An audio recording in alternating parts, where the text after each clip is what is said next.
నమస్తే. ప్రస్తుతం మనం పటాన్చెరు నియోజకవర్గంలోని ఇస్నాపూర్ మున్సిపాలిటీలో ఉన్నాం.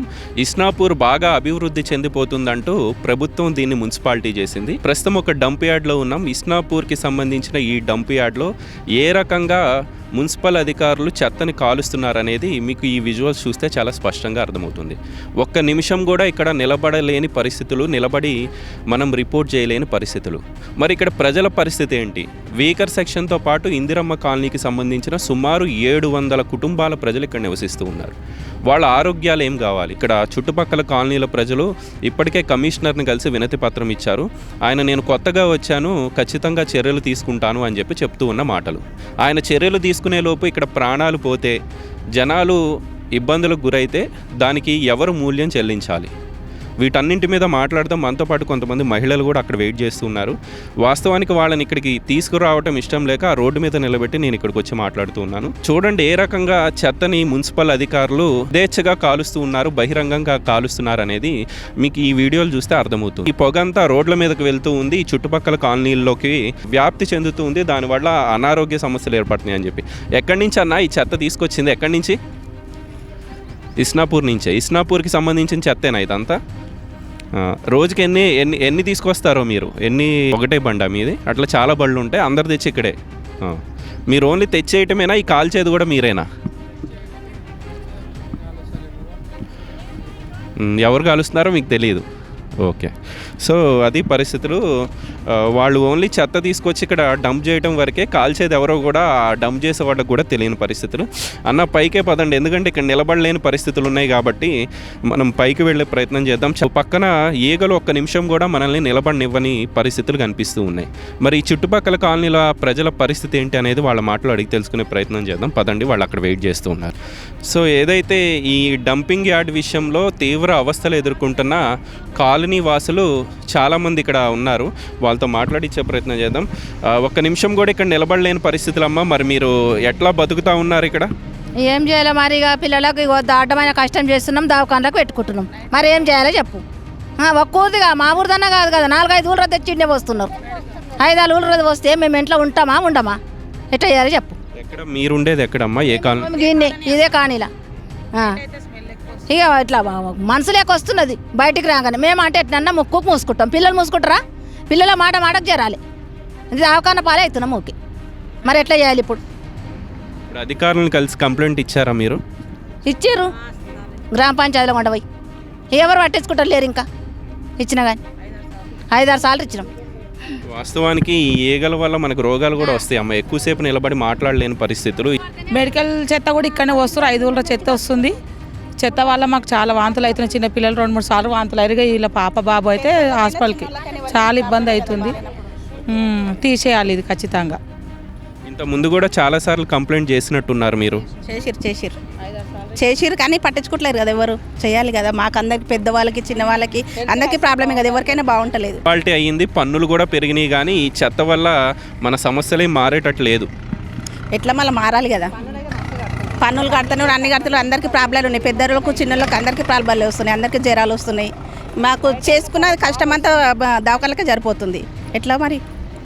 చెత్త వల్ల ఈగలు ఒక లెక్క అయితే, ఈ పొగ వల్ల కూడా చాలా ఇబ్బందులు ఎదుర్కొంటున్నట్టున్నారు. ఇబ్బంది అవుతుంది మాకైతే. మా పిల్లలు అయితే ఒక వారంలో 1 రోజు 2 రోజులు మంచిగా ఉంటే చాలు, ఇంకా జ్వరాలు వచ్చి పడుతూనే ఉండరు.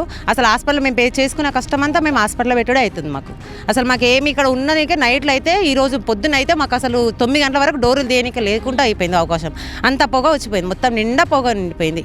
మా ఇళ్ళల్లో మొత్తం పొగ వచ్చిపోయి స్మెల్లకు అది వామిటింగ్స్ కూడా అవుతున్నాయి. మా గిడ, మా పెద్దల గిడ వామిటింగ్స్ అవుతున్నాయి, అంత స్మెల్ ఉంది.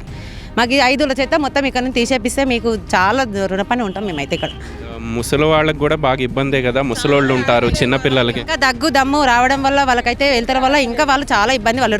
మేము ఇక్కడ ఇప్పుడు వచ్చి 5 నిమిషాలు మేము ఇక్కడ నిలవలేకపోతున్నాం. మాకు అంత వాంతింగ్ వచ్చినట్టు అవుతుంది మాకు. ఇప్పుడు తెలుసా, అంత ఇబ్బంది ఉంది మాకు. ఇక్కడ చాలా ఇబ్బంది కలుగుతుంది మాకు. 800 కుటుంబాలు ఇక్కడ చాలా ఎంత ఇబ్బంది పడుతారు అంటే అంత ఇబ్బంది పడతారు ఇక్కడ. చూడండి మీరు కూడా దయచేసి. ఏం చెప్తారు? ఇది తీసేయాలనేదా, ఇది కాల్చకుండా వేరే ఏర్పాట్లు చేయాలనేదా మీ డిమాండ్? బెటా తీసేయని పిల్లలు అనేక వాంతులు అవుతున్నాయి. నిన్నటిసారి మా పిల్ల మీదికి లేస్తలేదు, దవాఖానకు చూపెట్టినాం. దర్వాజ పెట్టుకొని ఉన్నారట, దమ్ము వస్తున్నా. నేను మా పెద్ద బిడ్డ తక్కువైనా. ఇప్పుడు పొద్దున మా కొడుకు తోలుకొని వచ్చాడు. నిన్న 3 గంటల సంది వాంతులు. నెలకు దవాఖానకు పెడుతున్నాం పిల్లలకు. సంపాదన అంతా హాస్పిటల్కే పెట్టాల్సిన పరిస్థితులు. వానకాలం అయితే పొందలేము వాసనకు. మీ మీ కాలు మొక్కుతాం, జర చెత్త తీయండి. 20,000 ఖర్చు అయిందా? హాస్పిటల్కి పోయినాం సార్ మేము. మాకు ఇక్కడ కిరాణా షాప్ ఉంటుంది. పొద్దున్న 4 గంటల నుంచి రాత్రి 10 గంటల వరకు షాపులు ఉంటాం. కంటిన్యూగా పొగ విడుచుకున్నాం. 20,000 అయినాయి హాస్పిటల్. నాకే అడ్మిట్ అయ్యి ఇన్ఫెక్షన్ వచ్చి మొత్తం పొగ వల్ల ఇట్లా అయిందని చెప్పి హాస్పిటల్, కాకతీయ హాస్పిటల్ అడ్మిట్ అయినా. 20,000 రూపాయలు అయినాయి నాకు. నాకు తప్పదు మరి. కిరాణా షాప్ అమ్ముకున్నాక మాకు వెళ్ళదు, ఇంట్లో కూర్చోలేము కదా. మొత్తం ఇక్కడ లాస్ట్గా ఉంటుంది మా షాప్. మొత్తం పొగ విడుచుకొని పొద్దున 4 గంటల నుంచి రాత్రి అయితే 10 గంటలకు మొత్తం 10 గంటలకే షాప్ బంద్ చేస్తున్నాం. 11 గంటలకు ఉండే షాపు 10 గంటలకు 9 గంటలకు బంద్ చేస్తున్నాం. ఆ వాసన వల్ల పొగ వల్ల తట్టుకోలేకపోతున్నాం మేము. ఇన్ఫెక్షన్ వచ్చిందని చెప్పారా? 20,000 అయినా హాస్పిటల్. నేనే పెట్టుకున్నా ఉన్న వాస్తవం. రాత్రి 9 గంటలకు బంద్ చేసినాం. 10 గంటలకు బంద్ చేసిన షాపులు 9 గంటలకు బంద్ చేసినాం. ఇది మా మాస్టర్ ఇట్లా ఉన్నది మా కుటుంబం. మీరు అందరూ మొత్తం ఇక్కడ ఏమి ఉంచొద్దు. వానకాలం అయితే మొత్తం ఈగలతో ఉండలేము మేము. ఇప్పుడంటే ఇంకా నయము, ఎండాకాలం.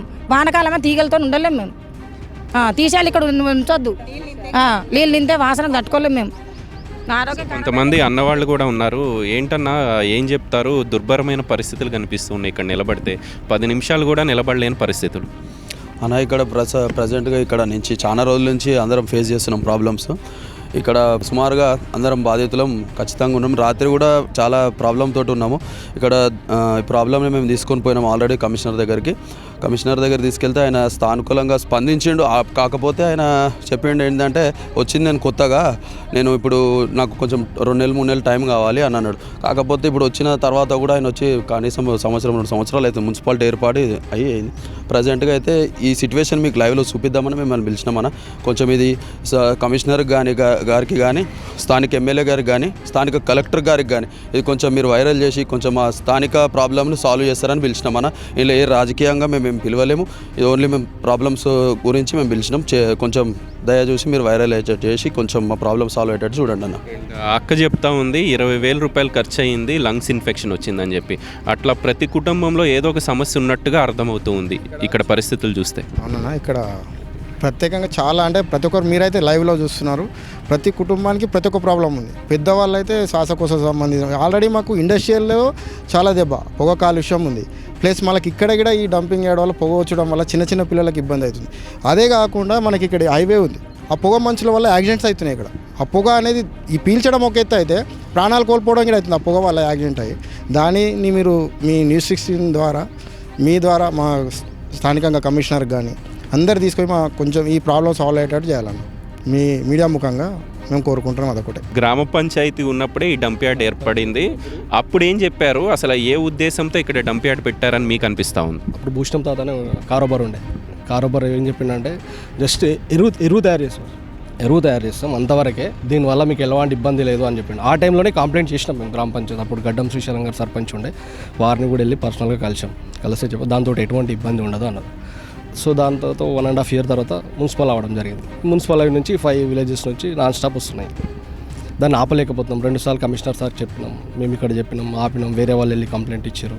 ఇక్కడ పక్కన ల్యాండ్ ఉంది కదా, అక్కడ విక్రమ్ డాగా అని ఉంటాడు ఒక అతను కూడా కంప్లైంట్ ఇచ్చిండు.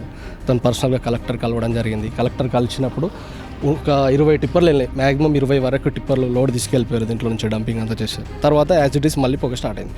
అంటే చెత్తని ఇక్కడ నుంచి వేరే ప్రాంతాలకు తరలించడం కోసం ఏర్పాటు చేశారు, కానీ ఇక్కడే కాలుస్తున్నారు. ఇప్పుడు ఇంతకుముందు ఇక్కడ విక్రమ్ డాగా అనే సార్ కలెక్టర్కి కంప్లైంట్ చేయడం వల్ల అది బండ్లలో డ్యాంప్ చేశారు. జస్ట్ ఓన్లీ కలెక్టర్కే కంప్లైంట్, ఒక్కరోజు కలెక్టర్కి కంప్లైంట్ వెళ్ళినందుకే. అది సార్ పరిస్థితి. మీకేమన్నా అనుమానాలు ఉన్నాయన్నా? చుట్టుపక్కల పరిశ్రమల నుంచి వ్యర్థాలు తీసుకొచ్చి ఇక్కడ కాలుస్తున్నారేమో అన్న అనుమానాలు ఉన్నాయా? అంటే చికెన్ వేస్టేజ్ కూడా వస్తుంది. మటన్ ఓడు, చికెన్ ఓడు ఎవరిని ఆపలేకపోతున్నాం సార్. అసలు ఎవరిని ఆపలేదు. నైట్ టైంలో ఎవరు ఉంటారు ఇక్కడ? ఎవరు ఉండరు. అక్కడ ఉంటారు అందరూ, అక్కడి నుంచి అటు వెళ్ళిపోతారు అంతే. మెడికల్ వేస్టేజ్ కూడా ఉండే అవకాశాలు ఉన్నాయని చెప్పి చాలామంది చెప్తా ఉన్నారు. మెడికల్ వేస్టేజ్ కూడా వస్తుంది. ఇది ఇంకోటి స్పెషల్గా ఏంటంటే ఇది ఏ రాజకీయం కాదు. ఇది మేము అందరం అక్కడున్నోళ్ళు ఇక్కడున్నోళ్ళు ఇతను అందరం మేము కాలనీలో ఉండే వాళ్ళమే. మేము ఇది కూడా ఎమ్మెల్యే గారి దృష్టికి తీసుకెళ్తాం. రేపు ఎల్లుండి కలెక్టర్ అపాయింట్మెంట్ కూడా తీసుకునేది ఉంది. అక్కడ కూడా వెళ్తాం. ఇంతమందిని తీసుకొని వెళ్తాం. అంటే ఇక్కడ రాజకీయాలు గురించి ఎవరైనా ఆలోచిస్తే వాళ్ళంత మూర్ఖులు ఇంకొకళ్ళు ఉండరు అనేదే నా భావన. ఎందుకంటే ప్రజలంతా నష్టపోయేటప్పుడు పార్టీలు రాజకీయాలు పక్కన పెట్టి అందరూ రావాల్సిన అవసరం ఉంది. రాజకీయ పరంగా కాదు సార్, ఇది 100% రాజకీయ పరంగా కాదు. జస్ట్ ఓన్లీ మా ప్రాబ్లమ్స్ అంతే. నైట్లో 9:30 తర్వాత మేము ఫేస్ చేస్తున్నాం. వీడియో చూపించవచ్చు అంటే చూపిస్తాను నేను. ఈ పొగ వలన ఈ పొగకి అసలు రోడ్డు కూడా కనిపించకపోవచ్చేమో. ఎట్లా వస్తుంది ఏంటి ఒకసారి మీరు కూడా చూస్తే అర్థమవుతుంది సార్. రోడ్డు కూడా కనిపించట్లా. రోడ్డు కూడా కనిపించట్లేదు. పొద్దున 8:30 కనిపించట్లేదు. టెంపుల్కి వెళ్ళి వెంకటేశ్వర స్వామి టెంపుల్కి వెళ్ళి వస్తుంటే మార్నింగ్ 8:30 కనిపించట్లేదు. అస్సలు ఫస్ట్ ఆఫ్ ఆల్ పొగ ఇబ్బంది. పొగ తర్వాత స్మెల్ తర్వాత మీరు ఒక 4-5 ఇండ్లు మీకు అవకాశం ఇస్తే చూపిస్తా. ఈగలు ఒక ఇంట్లో ఎన్ని ఈగలు ఉన్నాయనేది కూడా చూపిస్తాను. వాళ్ళందరి బాధ ఒకటే, చెత్తను తీసుకొచ్చి ఇక్కడ డంప్ చేస్తూ ఉన్నారు. డంప్ చేయటమే కాకుండా ఆ చెత్తను కాలుస్తూ ఉన్నారు. అది ఎవరు కాలుస్తూ ఉన్నారు, మున్సిపల్ అధికారులు ఈ సిబ్బంది కాలుస్తున్నారా అనేది కొంత తెలియాల్సిన అవసరం ఉంది. ఇంకొక విషయాన్ని గమనించాల్సిన అవసరం ఉంది. చుట్టుపక్కల వందలాది పరిశ్రమలు ఉన్నాయి. ఆ పరిశ్రమలకి సంబంధించిన వ్యర్థాలన్నీ తీసుకొచ్చి ఈ డంప్ యార్డ్లో పడేస్తున్నారన్న ఆరోపణలు పెద్ద ఎత్తున వినిపిస్తూ ఉన్నాయి. అధికారులు కూడా కొంత స్పందించాల్సిన అవసరం ఉంది. ప్రభుత్వం ఏం చెప్తూ ఉంది, తడి చెత్తను పొడి చెత్తను వేరు చేసి యూరోపియన్ టెక్నాలజీ, జర్మన్ టెక్నాలజీతో మున్సిపాలిటీలను అద్భుతంగా తీర్చిదిద్దుతూ ఉన్నాం, చెత్త వల్ల జనాలకు ఎటువంటి సమస్యలు తలెత్తట్లేదని చెప్పి ప్రభుత్వం చెప్తుంది. కానీ ఇక్కడ అధికారుల తీరు మాత్రం వివాదాస్పదమవుతుంది. ఇన్ని వందల మంది, వాస్తవానికి చెప్పాలంటే వేల మంది ప్రజలు అనారోగ్యం బారిన పడుతూ ఉన్నారు. వాళ్ళు ప్రాణాలు కోల్పోయే పరిస్థితులు ఏర్పడుతూ ఉన్న నేపథ్యంలో ఇస్నాపూర్ మున్సిపల్ కమిషనర్తో పాటు ఎవరైతే అధికారులు ఉన్నారో మీరందరూ స్పందించాల్సిన అవసరం ఉంది. అట్లానే కొత్త పాలక వర్గం ఏర్పడింది కాబట్టి అందరు కౌన్సిలర్లు చొరవ చూపాల్సిన అవసరం ఉంది. ఇది ఒక కౌన్సిలర్కో చైర్మన్కో సంబంధించిన విషయం కాదు. ఎందుకంటే ఇస్నాపూర్ మున్సిపాలిటీ వ్యాప్తంగా ఉన్న చెత్తను తీసుకొచ్చి ఇక్కడ వేస్తూ ఉన్నారు కాబట్టి ప్రజాప్రతినిధులు కూడా ఎవరైతే కొత్తగా గెలిచిన వాళ్ళు ఉన్నారో వాళ్ళు కూడా దృష్టి పెడితే ఈ సమస్య పరిష్కారం అవుతుంది అని చెప్పి ఇక్కడున్న ప్రజలు చెప్తున్న మాట. వీడియో జర్నలిస్ట్ హరితో గోపికృష్ణ, న్యూస్ 16 ఇస్నాపూర్ మున్సిపాలిటీ నుంచి.